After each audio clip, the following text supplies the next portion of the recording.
सलवात बर मोहम्मद वाले मोहम्मद.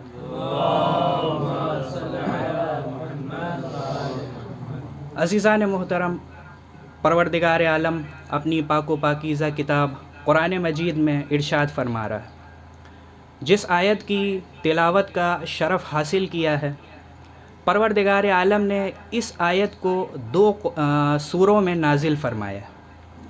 एक सूरह तौबा है कि जिसमें आयत नंबर 33 में परवरदिगार आलम ने इस आयत को नाजिल फरमाया, और दूसरे सूरह सफ़ कि जिसकी आयत नंबर है 9 कि जिसमें परवरदिगार आलम इरशाद फरमा रहा है, हुवल्लज़ी अरसला रसूलहू, वो खुदा कि जिसने अपने रसूल को भेजा, बिल हुदा व दीनिल हक़, एक हिदायत के साथ, दूसरे दीन हक़ के साथ। किस लिए? लियुज़हिरहू अला दीन कुल्ली, ताकि वो इस दीन को बक़िया तमाम अदियान पर गालिब कर दें। वलौ करिहल मुशरिकून, अगरचे के मुशरिकों को ये बात बुरी लगती है, नागवार गुज़रती है, नापसंदीदा लगती है। तो इस आयत से कुछ बातें हमारे सामने वाज़ेह हो गई कि किसने भेजा?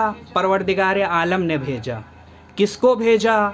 रसूल खुदा को भेजा, और ख़ाली हाथ नहीं भेजा बल्कि दो चीज़ों के साथ भेजा, एक हिदायत के साथ भेजा, एक दीन हक़ के साथ भेजा। तो अब अगर हिदायत और दीन हक़ चाहिए तो रसूल के दर पर आना होगा, गैर रसूल के दर पर मत जाइएगा। क्यों? क्योंकि हिदायत और दीन हक़ परवरदिगार आलम ने रसूल के साथ भेजा है। अगरचे के रसूल खुदा को इस दीन को बक़िया तमाम अदियान पर गालिब करना था, और ये बात मुशरिकों को बहुत बुरी लगती थी। अब एक बात, एक सवाल इंसाफ से बताइए कि परवरदिगार आलम ने इन दो अज़ीम नेमतों के अलावा कितनी सारी नेमतें हमको इनायत फरमाई, लेकिन परवरदिगार आलम ने इतनी सारी नेमतें भेज करके कभी किसी भी नेमत पर फ़ख्र नहीं किया। उसने ये नहीं कहा कि मैंने तुम्हारे लिए सूरज बनाया तो मैं फ़ख्र करता हूँ, मैंने तुम्हारे लिए चाँद बनाया मैं फ़ख्र करता हूँ, मैंने तुम्हारे लिए सितारों का झुरमुट लगा दिया मैं फ़ख्र करता हूँ। परवरदिगार आलम ने इतनी सारी नेमतें हमारे लिए बनाई, लेकिन परवरदिगार आलम ने किसी भी नेमत पर फ़ख्र नहीं किया। क्यों? क्योंकि अगर करीम हस्ती फ़ख्र करने लग जाए तो उसका करम दागदार होता। अगर वो फ़ख्र करने लग जाता कि मैंने तुम्हारे लिए अब्र 12 बरसाए हैं तो उसकी आबरू जाती रहती। तो यहाँ से ये बात साबित हो गई कि परवरदिगार आलम ने किसी भी नेमत पर फ़ख्र नहीं किया। फ़ख्र किया तो सिर्फ़ एक नेमत पर फ़ख्र किया कि मैं मोहम्मद जैसी मखलूक का खालिक हूँ। उसने इतनी अजीम नेमत हमारे लिए भेजी इस दुनिया में, इस कायनात में भेजी, ताकि हम उनसे हिदायत और दीन हक़ को हासिल कर लें। अच्छा, उसने खल्क किया तो उसका नाम खालिक तो पड़ा। अब यहाँ से खालिक और मूजिद का फ़र्क भी हमको पता होना चाहिए, एक नेचर और एक इन्वेंटर का फ़र्क पता होना चाहिए। आज के दौर में कंप्यूटर का ज़माना है, कंप्यूटर का दौर है। अगर हम सवाल करें आज के किसी नौजवान से, किसी बच्चे से कि कंप्यूटर का मूजिद कौन है, सवाल ये नहीं किया जाता कि कंप्यूटर का खालिक कौन है, कंप्यूटर का इन्वेंटर कौन है, ये सवाल किया जाता है। लेकिन इसके बरअक्स ये सवाल नहीं किया जाता कि कंप्यूटर का नेचर कौन है। क्यों हमारा ये सवाल अलग होता है खुदावंद आलम के एतबार से और ये सवाल इंसानों के एतबार से कि खालिक और मूजिद में फ़र्क क्यों होता है? क्योंकि चार्ल्स बेबेज ने जब कंप्यूटर बनाया तो कंप्यूटर बनाने के लिए सारे आलात इस दुनिया में मौजूद थे। प्लास्टिक इस दुनिया में मौजूद थी, लोहे इस दुनिया में मौजूद थी और इलेक्ट्रिसिटी इस दुनिया में मौजूद थी। उसने बहुत सारी चीज़ों को इकट्ठा करके एक चीज़ को बनाया और उसका नाम कंप्यूटर रख दिया। लेकिन अज़ीज़ान मोहतरम, खालिक वो होता है कि जो चीज़ को अदम से वजूद बख्शता है। हम नहीं थे और हो गए, इस वजह से खालिक उसको कहा जाता है। ऐसा नहीं था कि हमारे हाथ फ़ला मकाम पर थे, हमारे पैर फ़ला मकाम पर थे, हमारी आँखें फ़ला मकाम पर थीं। परवरदिगार आलम ने इन तमाम चीज़ों को इकट्ठा किया और एक मखलूक को खल्क़ कर दिया। बिल्कुल ऐसा नहीं है। परवरदिगार आलम ने हमको अदम से वजूद बख्शा है। तो जो अदम से वजूद बख्शता है उसको खालिक कहते हैं। जो इस दुनिया की चीज़ों को इकट्ठा करके कोई नई चीज़ को बनाता है उसको मूजिद कहते हैं। एक मरतबा सलवात भेज दिया मोहम्मद वाले मोहम्मद पर।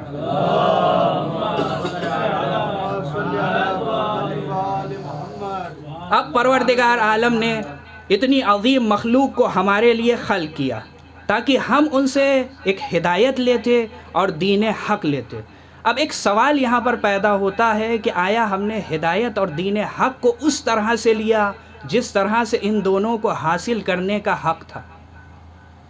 हम आपस में ही फ़िरक़े बाज़ियाँ करने लगे।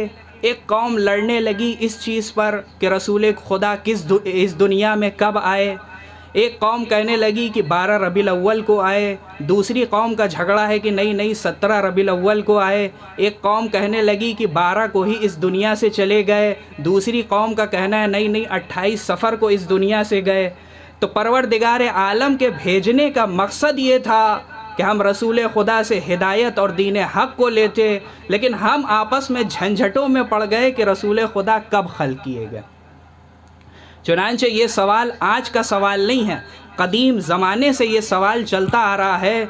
चुनांचे एक शख्स रसूल खुदा सल्लल्लाहु अलैहि वसल्लम की खिदमत में आता है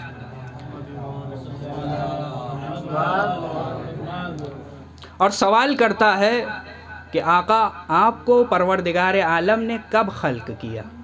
तो रसूल खुदा ने जवाब दिया, तुम सवाल करते हो तो मैं इसका जवाब देता हूँ। खुलिक़त अना व अली मिन नूर वाहिद क़ब्ल अन यख़्लुक़ल्लाहु आदमा बिअरबअति अशरत आलाफ। मेरे और अली के नूर को उस वक्त खल्क़ किया गया जब जनाब आदम को खल्क़ करने में 4000 साल बाकी थे। इस तरह की एक और रिवायत छठे इमाम जाफ़र सादिक़ अलैहिस्सलाम से है।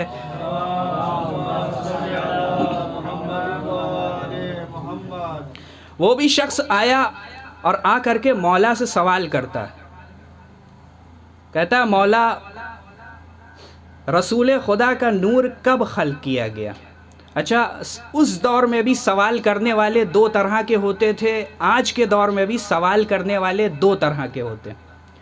उस दौर में सवाल करने वालों की पहली तादाद वो होती थी कि जो अइम्मा मासूमीन से और रसूल खुदा से आकर के सवाल करते थे और अपने इल्म में इजाफ़ा करना चाहते थे, और दूसरे वो अफराद थे कि जो अहादीस को सुनते थे और बाहर जाते थे, उन अहादीस का मस्खरा करते थे और मजाक उड़ाते थे।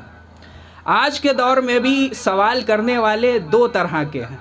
पहले तो वो हैं कि जो अपने इल्म और अपनी मारिफत में इजाफ़ा चाहते हैं, और दूसरे वो अफराद हैं कि ये मौलाना साहब 5-6 साल नजफ़ अशरफ में रहे हैं, अब इनसे सवाल करते हैं कि आया देखा जाए कि ये कितने पानी में हैं। तो ये दूसरा सवाल करना बड़ा अजीब सवाल है कि उलमा ने इसके बारे में कहा है कि हराम है कि अगर आप किसी से इस तरह से सवाल कर रहे हैं कि जानना चाहते हैं कि इनके पास कितना इल्म है, तो इस तरह का सवाल करना जायज़ नहीं है।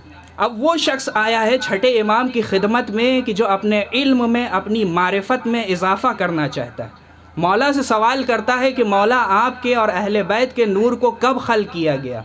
तो मौला ने इरशाद फरमाया जनाब आदम से पहले। अब वो फिर से सवाल करता है कि जनाब आदम से पहले क्या था? तो मौला ने इरशाद फरमाया जनाब आदम से पहले भी जनाब आदम थे। फिर से उसने सवाल किया कि उन जनाब आदम से पहले कौन था? तो मौला ने इरशाद फरमाया उनसे पहले भी जनाब आदम थे। अच्छा, ये समझदार इंसान इतना इस्तिफ़सार करके ख़ामोश हुआ और अब अपने सवाल को इसने तब्दील किया कि मौला ये बताइए कि इस रूए ज़मीन पर कितने जनाब आदम गुज़रे हैं। अब मौला ने इरशाद फरमाया कि तुम पूछना चाहते हो इस रूए ज़मीन पर कितने जनाब आदम गुज़रे हैं, तो सुनो, इस रूए ज़मीन पर 10,000 जनाब आदम गुज़रे हैं, और सबसे पहले जनाब आदम से 14,000 साल पहले हमारे नूर को खल्क़ किया गया। अब ये शख्स बहुत परेशान। अब ये आपको ये रिवायत जो मैंने पेश की है उन हज़रात के सामने पेश कीजिए कि जो ये कहते हैं कि अहले बैत के नूर को कब खल्क़ किया गया, रसूल खुदा के नूर को कब खल्क़ किया गया। इसी से जैसी एक मिलती जुलती रिवायत है कि इलाहिया वल इस्लाम, कि जिसका तर्जुमा बदरुत तमाम मौलाना सिब्तैन साहब ने पाकिस्तान में किया था, कि इल्म हयात पर बड़ी अजीम किताब है कि जिसमें लिखते हैं कि सलासूना कुब्बा, 30 आसमानी कुब्बे हैं 7 आसमानों के दरमियान। अब इस रिवायत को वो इस तरह से नक़ल करते हैं, आदमहुम का आदमकुम व नूहुम का नूहुकुम मूसाहुम का मूसाकुम ईसाहुम का ईसाकुम व अना मुहम्मदुन रसूलुल लिल आलमीन नज़ीरा।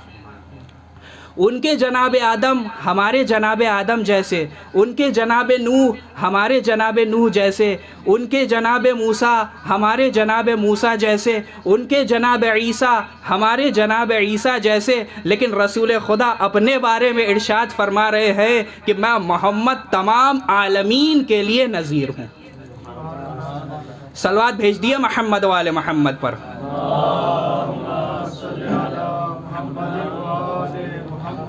अब ये झंझट, ये लड़ाई, ये झगड़ा तो ख़त्म हो गया कि जब हम कुरान करीम को उठा करके देखते हैं तो हमको पता चलता है कि हमारा 50,000 साल वहाँ का एक दिन बनता है।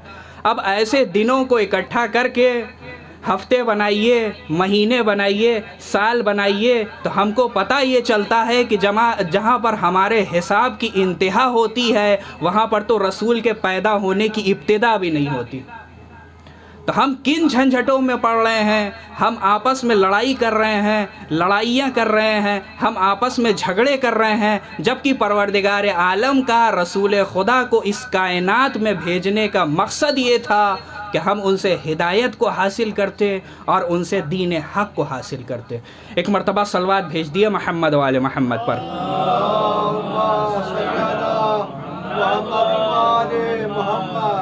रसूल खुदा को खल्क़ करने से पहले अगर हदीस क़ुदसी में हम जाएं तो हमको मिलता है कि परवरदिगार आलम ने क्या इरशाद फरमाया कि मैं छुपा हुआ ख़जाना था, मैंने चाहा कि मैं पहचाना जाऊं तो मैंने अपनी मारिफत के लिए इस मखलूक को खल्क़ किया। अल्लाहु अकबर, कितनी अजीम मखलूक हैं रसूल खुदा। अच्छा, यहाँ पर एक सवाल और पैदा होता है कि परवरदिगार आलम ने एक ख़जाने की बात की है, तो सवाल ये है कि परवरदिगार आलम किस चीज़ का ख़जाना था? परवरदिगार आलम गेहूं का ख़जाना था, या परवरदिगार आलम गंदम का ख़जाना था, या जौ का ख़जाना था, या चावल का ख़जाना था? किस चीज़ का ख़जाना था? तो हमको पता ये चलता है कि इन्नल्लाह जमीलुन व युहिब्बुल जमाल, परवरदिगार आलम खूबसूरती का एक ख़जाना था, वो था ख़जाने हुस्न। और हुस्न की ये फितरी ख्वाहिश होती है कि उसको जाना जाए, उसको पहचाना जाए। तो उसने अपनी मारिफत के लिए एक मखलूक खल्क़ की कि उसका इस्तफ़ा ही इस अंदाज़ में किया कि उसका नाम ही मुस्तफ़ा रख दिया। अब इस मखलूक को जैसे ही खल्क़ किया, उसका नाम खालिक हो गया। इस मखलूक ने जैसे ही रिस्क खाया, उसका नाम राज़िक हो गया। इस मखलूक ने जैसे ही इबादत की, उसका नाम माबूद हो गया। यानी काम ये मखलूक करती गई, नाम उसके बनते गए। ये परवरदिगार आलम की अज़ीम मखलूक थी कि परवरदिगार आलम ने अपनी मारिफत के लिए इस मखलूक को खल्क़ किया कि ये आईने मारिफत इलाहिया करार पाई। अब अगर परवरदिगार आलम की मारिफत को हासिल करना है तो इस मखलूक के करीब जाना पड़ेगा। इस मखलूक की मारिफत गोया परवरदिगार आलम की मारिफत है। अगर मैं आपसे सवाल करूं, एक मरतबा सलवात भेज दिया मोहम्मद वाले मोहम्मद पर।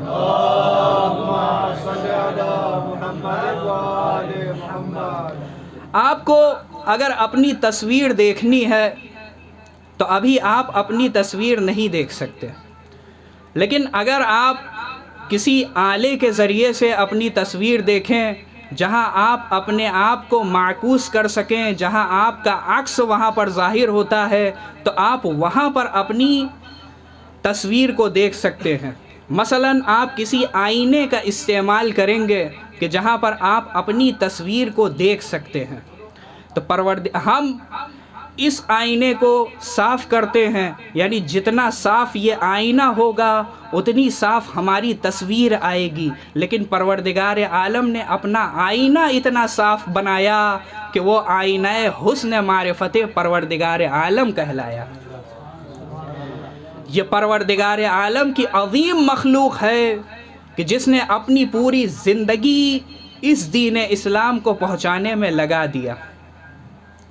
उसने हमेशा कहा कि ऐ अज़ीज़ों, क़ूलू ला इलाहा इल्लल्लाह तुफ़्लिहू, ला इलाहा इल्लल्लाह कहो और नजात पा जाओ। खुदावंद आलम तक पहुँचने के लिए वसीले को इख्तियार करो और नजात पा जाओ। वब्तगू इलैहिल वसीला। लेकिन बाज़ हज़रात इसी वसीले को कहते हैं, इनकार करते हैं कि हम वसीले का इख्तियार करना हमारे लिए मुनासिब नहीं है, हम डायरेक्ट परवरदिगार आलम तक पहुँचेंगे। वसीला कहते किसे हैं? पुराने ज़माने में एक कुआं होता था और उस कुएं से पानी निकालने के लिए एक रस्सी का इस्तेमाल किया जाता था। रस्सी का एक सिरा डोल से बांध दिया जाता था और उस डोल को उस कुएं के अंदर पहुंचाया जाता था। अब देखिए कि ये रस्सी किस तरह से वसीला करार पाई है। रस्सी का वो सिरा कि जो कुएं में पानी के साथ होता है वो पानी की तरह गीला होता है, और रस्सी का वो सिरा जो हमारे हाथों में होता है वो सिरा हमारे हाथों की तरह सूखा होता है। तो इसी तरह से परवरदिगार आलम ने इस वसीले को खल्क़ किया। तो जब वो वहाँ होगा तो परवरदिगार आलम की तरह से नूरी मखलूक होगा, लेकिन जब वो इस दुनिया में होगा, इस कायनात में होगा, तो वो दिखता तो हमारी तरह से होगा, लेकिन ये अंदर ही अंदर एक नूरी मखलूक होगी। क्यों? क्योंकि परवरदिगार आलम ने इसको इस तरह से बनाया ही है कि हम इस मखलूक को देखते जाएं और परवरदिगार आलम की मारिफत को हासिल करते जाएं। लेकिन अज़ीज़ान मोहतरम, ये वही मखलूक थी कि जिसने अपनी पूरी ज़िंदगी दीन इस्लाम को हम तक पहुँचाने में लगा दिया। लेकिन जब इस मखलूक की आँखें बंद हुईं तो ख़ानदान रिसालत पर गमों के पहाड़ टूट पड़े। वो वक्त भी आया कि जब शहज़ादी कौनैन इस दुनिया से रुखसत हो गई। इस ज़मीन व आसमान ने वो वक्त भी देखा कि जब मौलाए कायनात इस दुनिया से चले गए। लेकिन वो वक्त भी आया कि जब इस दीन इस्लाम को बचाने के लिए इमाम हुसैन अलैहिस्सलाम एक छोटा सा काफ़िला ले कर के निकलते हैं। इमाम हुसैन अलैहिस्सलाम ने इस दीन इस्लाम को बचाने के लिए अज़ीम से अज़ीम तरीन क़ुरबानियाँ पेश की। वो क़यामत का समा कि जिसको रोज़े आशूर कहते हैं, वो भी आया कि जब पिसर साद ने पहला तीर फेंक करके जंग का ऐलान कर दिया। अब इधर से अस्हाब हुसैन मजबूरन दिफाई जंग के लिए आगे बढ़े, यहाँ तक कि जनाब औन मोहम्मद भी शहीद हो गए, जनाब कासिम का पामाल लाशा भी आ गया। एक मर्तबा जनाब अब्बास इमाम वक्त की खिदमत में पहुँचे, हाथ जोड़ करके कहते हैं, आका व मौला, मुझको भी मरने की इजाज़त दे दीजिए। इमाम ने हसरत भरी निगाहों से अपने भैया अब्बास को देखा। इमाम ने इरशाद फरमाया, भैया अब्बास, तुम तो मेरे लश्कर के अलम बरदार हो, तुमको मैं मरने की इजाज़त कैसे दूँ। एक मर्तबा, दूसरी मर्तबा जनाब अब्बास इमाम वक्त की खिदमत में आए, इमाम से जंग की इजाज़त तलब की, लेकिन इमाम ने फिर से वही जुमला दोहरा दिया। जनाब अब्बास वापस आए, प्यास से बच्चे तड़प रहे थे, अल आताश की सदाएं बुलंद थी। जनाब सकीना ने जनाब अब्बास का दामन थाम लिया, अरे चचा मैं बहुत प्यासी हूँ। जनाब अब्बास मशके सकीना लेकर के इमाम वक्त की खिदमत में आए, ऐ मौला पानी लाने की तो इजाज़त दे दीजिए। अब क्या था, जनाब अब्बास पानी लेने के लिए आगे बढ़े, नहरे फुरात तक पहुँचे। उधर जनाब सकीना छोटे छोटे बच्चों को दरे खैमा पर लिए हुए कह रही हैं, अब हम प्यासे नहीं रहेंगे, अरे मेरा शेर चचा पानी लाने वाला है। अरे जनाब अब्बास ने मशके सकीना को भरा। जनाब अब्बास की आखिरी हसरत है किसी तरह से ये पानी ख़याम हुसैनी में पहुंच जाए। एक मर्तबा एक शकी ने ऐसा वार किया, जनाब अब्बास का दायां बाजू कलम हुआ। अरे अलम का झुकना था, जनाब सकीना का नन्हा दिल धड़कने लगा, हाय मेरे शेर चचा को क्या हो गया। एक मर्तबा बायां बाजू भी कलम हुआ। अब मशके सकीना को दांतों से थामा, जनाब अब्बास की आखिरी हसरत है, लेकिन हुरमुला का तीर चला, मशके सकीना छिदी, जनाब अब्बास की हसरत टूट गई। उधर जनाब सकीना की हसरत टूटी। अरे जनाब अब्बास ने घोड़े का रुख तब्दील किया, लेकिन एक शकी ने ऐसा गुर्ज मारा, अरे जनाब अब्बास घोड़े पर संभल न सके, जमीन पर तशरीफ लाए। अरे कोई बुलंदी से जब पस्ती की तरफ आता है तो अपने हाथों का सहारा लेता है, लेकिन हाय जनाब अब्बास कि जब बुलंदी से पस्ती की तरफ आ रहे हैं तो मुंह के बल जमीन पर तशरीफ लाए। इमाम वक्त को आवाज दी, अस्सलामु अलैका या अबा अब्दिल्लाह, अस्सलामु अलैका या इब्न रसूलिल्लाह, अला लअनतुल्लाहि अलल कौमिज़ ज़ालिमीन व सयअलमुल लज़ीना ज़लमू अय्युम मुनक़लिबिन यन्क़लिबून।